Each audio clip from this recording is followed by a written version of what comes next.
Hello everybody, we're going to have our class of grammar. We're going to make a review, a small review about the topics we have been seeing.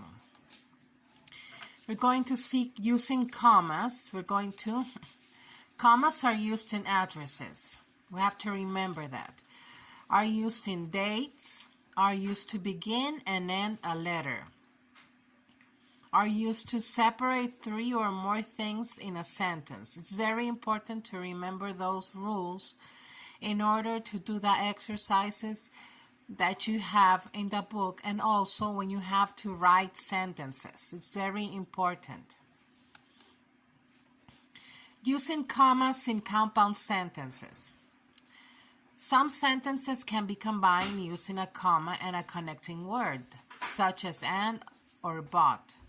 So, very important, remember to use a comma, and or but.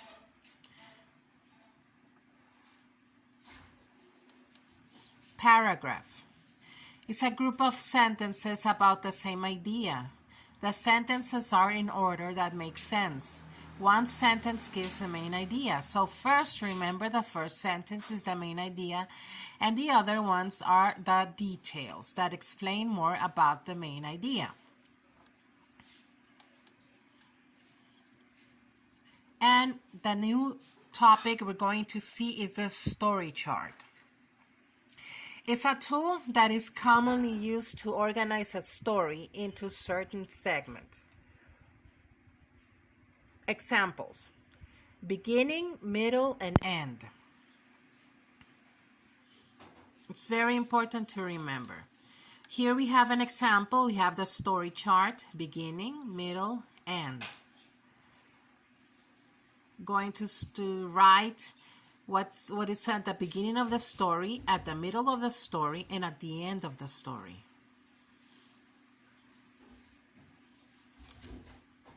Examples: Maria woke up and got ready to go to school.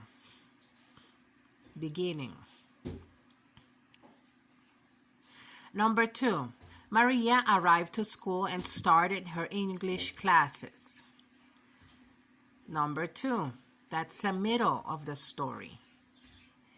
And number 3, the end, we have Maria finished her classes and she went to her house to eat and do homeworks. Those are the 3 parts of the story chart: beginning, middle, end. Very important to remember to use them.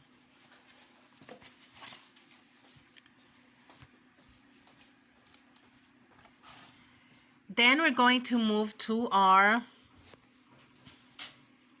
using commas. Here we have the examples. As you can see, you're going to write the parts of the letter, use the commas. You're going to use the commas where they are needed.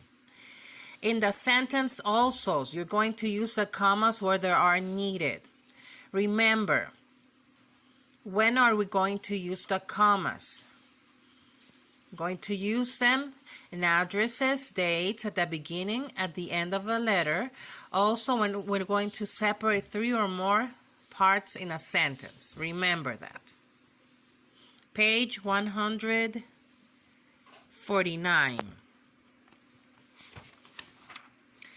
Then we have commas in compound sentences. We have use a word in parentheses and a comma to combine each part in a sentence. Write the new sentence in the line. So you're going to write the new sentence in the line using commas and or but. In part number 2, you're going to add the commas where they are needed. And you're going to circle the word that joins the sentence. This is an exercise we have been doing. I hope you can do this. It's very easy. We practice it and we made a review in the conference. So I think you can do this. It's very easy. Now, this is page 150. Now we're going to move to page 151, paragraph. Here in the paragraph, you're going to cross out the sentence that does not belong. You're going to put an X on the line after the sentence that does not belong. Write 1, 2, or 3 after the other sentence to show the correct order. And in part 2, you're going to write sentences above in a paragraph. Use the correct order, indent the first sentence. So remember, we have been seeing the paragraph. We see that we have a main idea. And we have the other sentences that are details of the main idea. So this is our exercise of page 151. I hope you can do this. This is an extra practice on paragraph. Thank you very much. Have a great day.